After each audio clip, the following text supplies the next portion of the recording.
Hey, what's up everybody? Josh here and welcome to another video. Today we're going to check out the Rockergain 100 available from Brainworx. Now this is an orange style amp inspired by the likes of the legendary Rockverb 100, which we all know and love. So if you're into orange amplifiers, you're going to love what you see in here today and maybe find some hidden treasures along the way. Two parts to the video today. First, we're going to take a look at what's contained in the plugin and what it can do, and then we're going to put it into Axiom from Blue Cat Audio to really try to get the most out of it and see what we can do with it. So then also, if you're interested in just hearing the sounds of the amp, I've got a link in the description to a YouTube short where it's just guitar playing. So you've got a couple options when you hang out with old Josh. Let's get into it. Check out this amplifier after we hear it in a quick mix.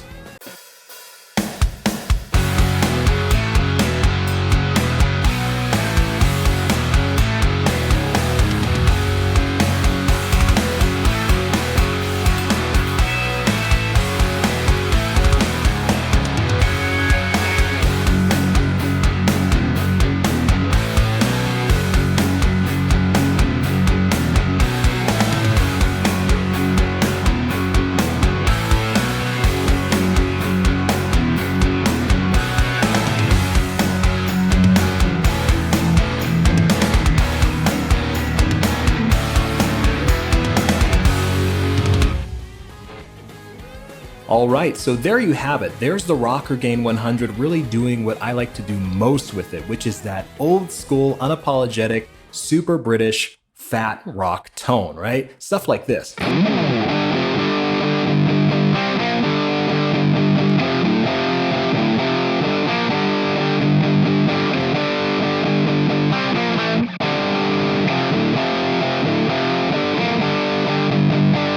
Awesome stuff. That's a riff from Arjen Lucason's Star One. Go check it out if you're into it. And you know, that's where we're kind of sitting right now tone-wise, just rock and roll, baby. Good stuff. So first thing to know about this plugin is that it is not a suite. There's no stomp section, there's no cab section for us to go manipulate microphones around, there's no EQ section or anything like that. This is a pure amp sim with some added features for us to shape the sound. So keep that in mind as we roll through this. Over here on the left, you have an on-off switch for a bypass. You have a high and low sensitivity. So here's the high sensitivity.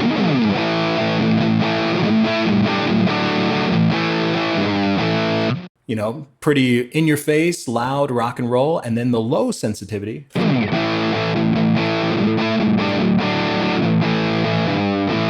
So you could really dial back the noise gate on that one, turn up the master volume, and probably get that to roar pretty good for you, but we're going to keep it on the high.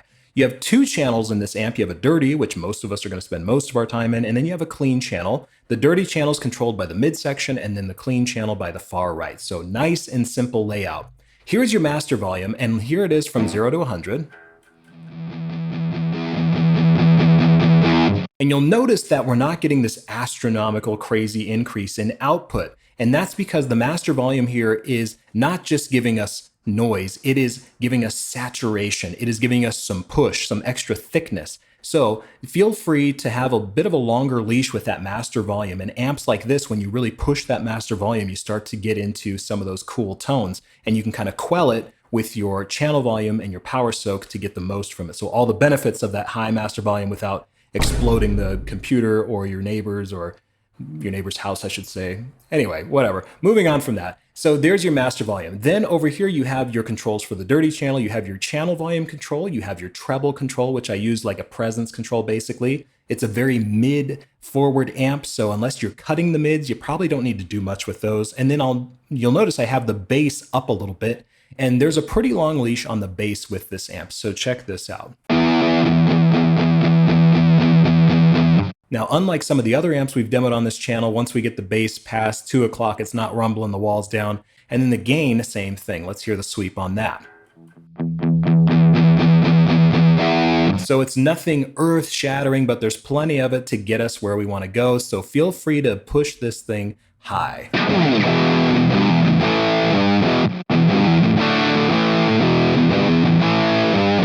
But the cool thing is, even if we have it down here a little bit, we still get...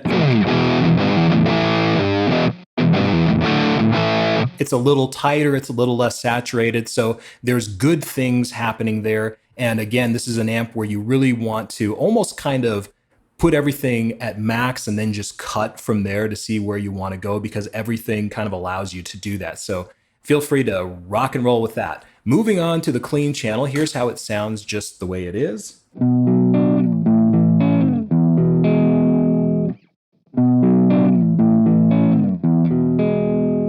And it's kind of just a, old boring, dry, clean channel. But as you start to move this volume control up, maybe go back to your treble pickup, listen to the difference here.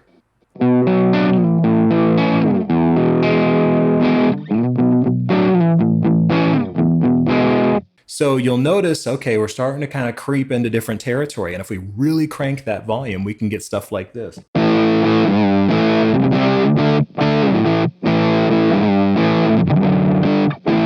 It's a little flubby, it's a little fuzzy, it's almost kind of broken tube sounding, and it's really just an overdriven clean channel, which is kind of cool. Let's check out a preset where it's actually studioed up a little bit so you can hear what the clean channel can really do for you.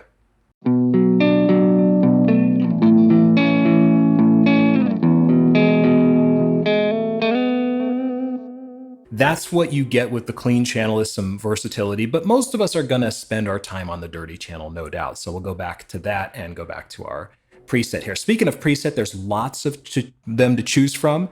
You'll kind of see that they're kind of tailor-made for different situations. You have your bass stuff if you want to do bass. You have a 7-string one here. You have the Slipknot ones. You have Strat ones for like Stratocasters or Telecasters. So some great starting points to check out for yourself. All right, let's talk about some of the other features available in the plugin here, and then we'll move on. So starting at the top, you have a couple of things here. You can scale your UI, make it bigger, make it smaller, whatever you need to suit your situation. It's got you covered. Just click on the little numbers there and go for it.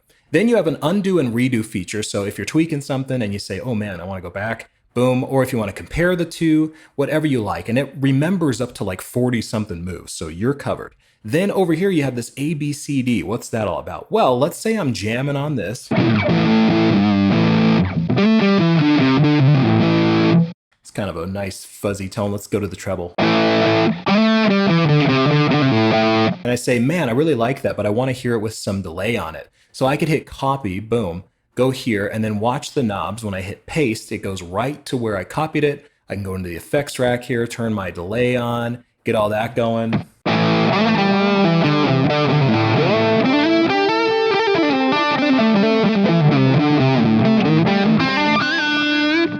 So then now I have different variations of that same preset. So that's kind of a neat feature if you have a song that has a few parts to it or something. Then if you hit reset up here, it resets the whole amp. It's not a reset for the preset.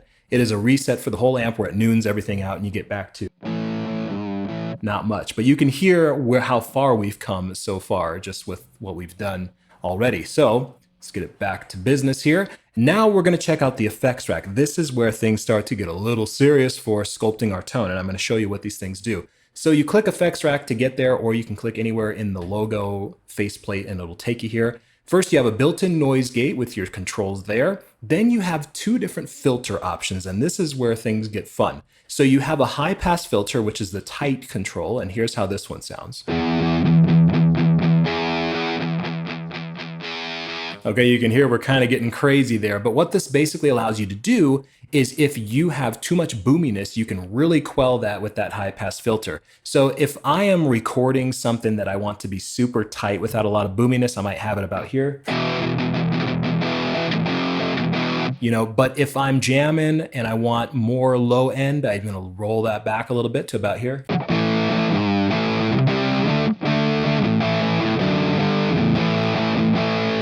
So there you go. I'm going to turn my master up just a little bit.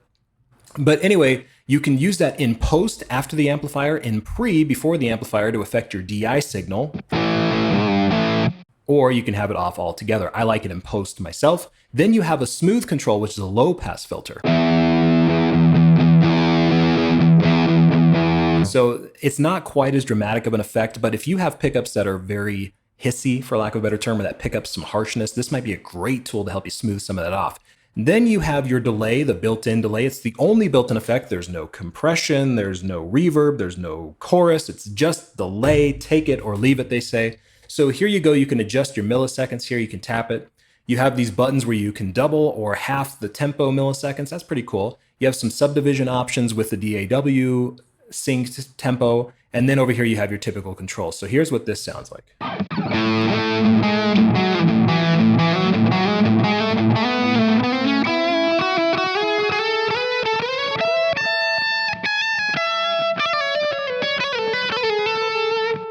Sounds very nice. Then you have this lo-fi control, and as we crank that up, you'll hear we get a little different character out of it.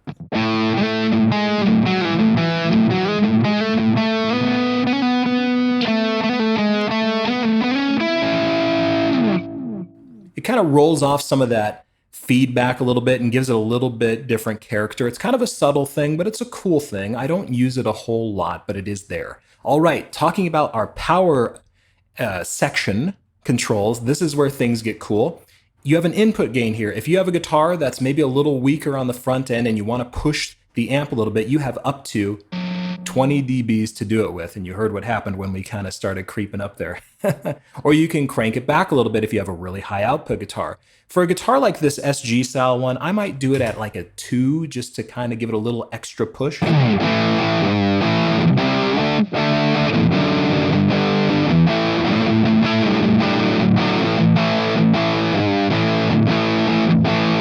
You know, and you can hear what it's doing. It's just giving it a little more push and drive. But obviously that's a fine line thing, because once you do too much, then you can start kind of flubbing out and you don't want to go there. Then you have a power soak. So we talked about earlier, really cranking the master volume on this, right?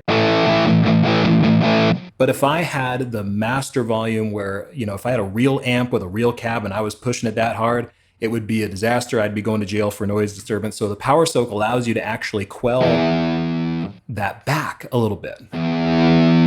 Or if you want to push it, you can, and it's going to be a pretty intense thing. So the power soak lets you really dive into the world of the master volume controlling, try to get the most out of it while keeping it together. So there's that. Okay, moving on to the two options that are also over here. You have this option to bypass the preamp. So if you want to just use the recording chains and use this like a cab simulator or something, you totally can.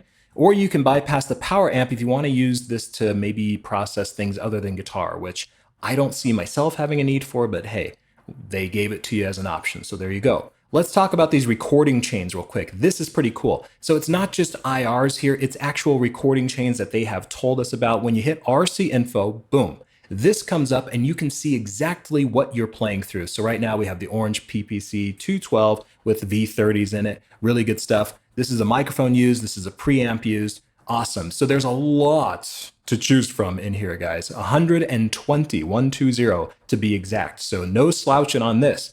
Different cabs. You have an American 4x12, which is a Mesa Boogie cab with V30s in it. Gotta love it. Then you have a front-loaded diesel 4x12 with a Celestion G12s. And then after that, you have the English 4x12, which is a Marshall 60s cab with the greenbacks. Good stuff. And then after that, you have the Orange 2x12, which we just looked at. And then as we scroll through this crazy list, you'll see we have two Orange 4x12s, one with the blue Alnico, I think they're the blue Bulldogs, and then you have the 4x12 with the creambacks in it. So lots of options to get our sound going. You can scroll through them with the plus minus buttons if you want, and you'll notice that all that info pops up for us. That's pretty cool. But let's check this out. There's a feature here called auto, and if I put this on 2 bars and I hit auto, we can audition these.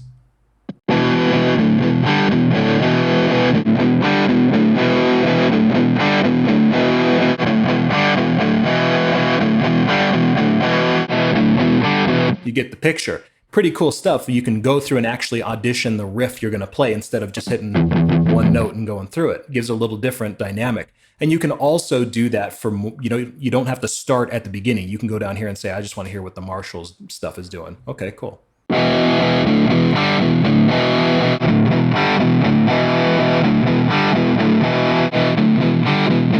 So that is a cool touch. I actually wish all of them had something like that. You can you can turn the recording chain off with this button here. So you'll notice there's nowhere for us to load an IR. Don't stop the video yet. You can turn the recording chain off and use your own third-party IRs with an external loader. So it can be done, guys. But if you want to turn them off, you just hit that button and you're in business. So there you have it. All in all, The Rockergain 100, true to what it is designed to be, an amp sim that gives you some extra features to really push it and, kind of sculpt your own tone. When you dive into some of the filters and use them in tandem with really cranking that master volume, etc., you could really dive into a cool world of tone. All right, everyone, welcome to the next part of the video here where we have, through the magic of editing, got this loaded into Blue Cat's Axiom, and now this is the world of tone we're in.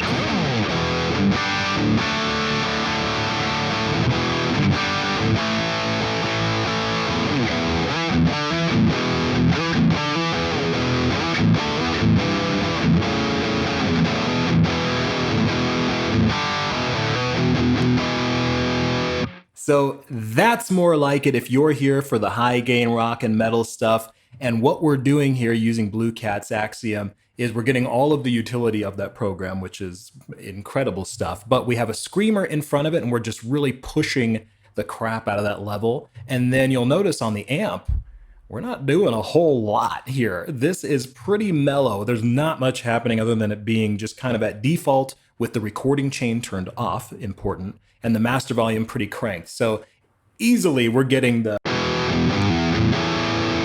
the tones that a lot of us came here for, right? And then on the cab section, I've got two IRs that I'm switching between. Both of them are from Drums and Tones. I'll link them in the description. The first one is from their yellow cab pack, which is like an orange 4x12, and that one sounds like this.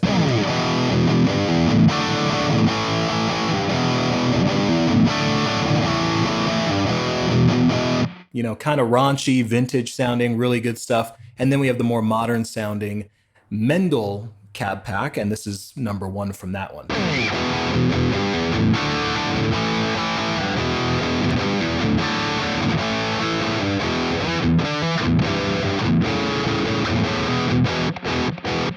Yeah, sounds great. So there you have it. Those are really the only two things we did, because remember, this is not a suite. It is an amp sim with just an amp in it and some cool features. So putting a screamer on the front of it makes sense. And then using your own IRs and stuff on the back, why wouldn't you? I mean, on the front, you could even, have this fatso pedal going.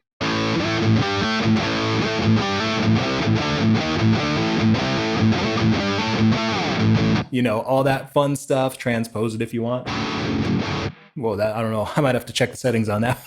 That sounded more like a train horn on that one, but I don't know. Anyway, let's move on to some things that I know are going to sound how they're supposed to. The reverb and delay. So the reverb and delay in Blue Cat Axiom are fantastic. Let's hear what they sound like.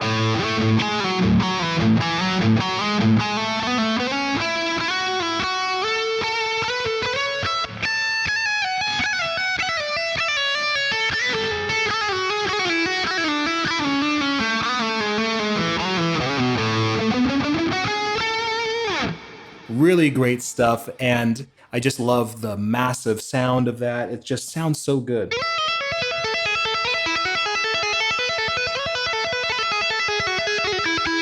Really great stuff there.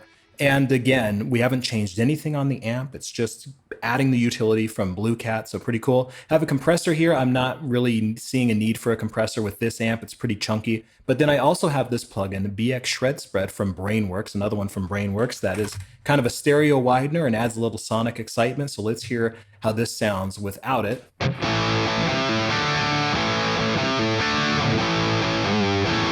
And then with it,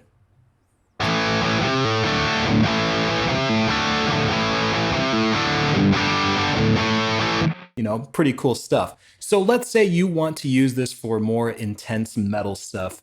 Let's check out what this sounds like with the 7-string. So let me switch to that and then I'll see you in just a sec here. All right, everybody, we've got the 7-string going now. So let's hear that same exact tone without the extra stuff on it and see how it handles the 7. We'll play some scar symmetry.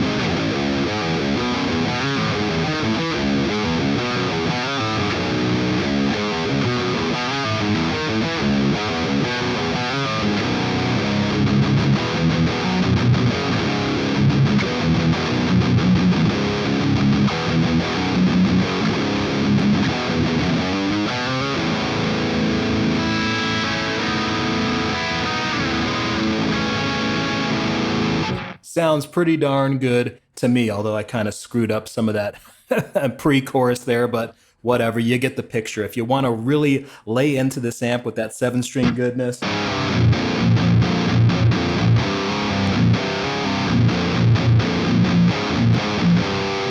you totally can. And we're kind of getting into that Jim Root territory, that Slipknot style stuff, you know.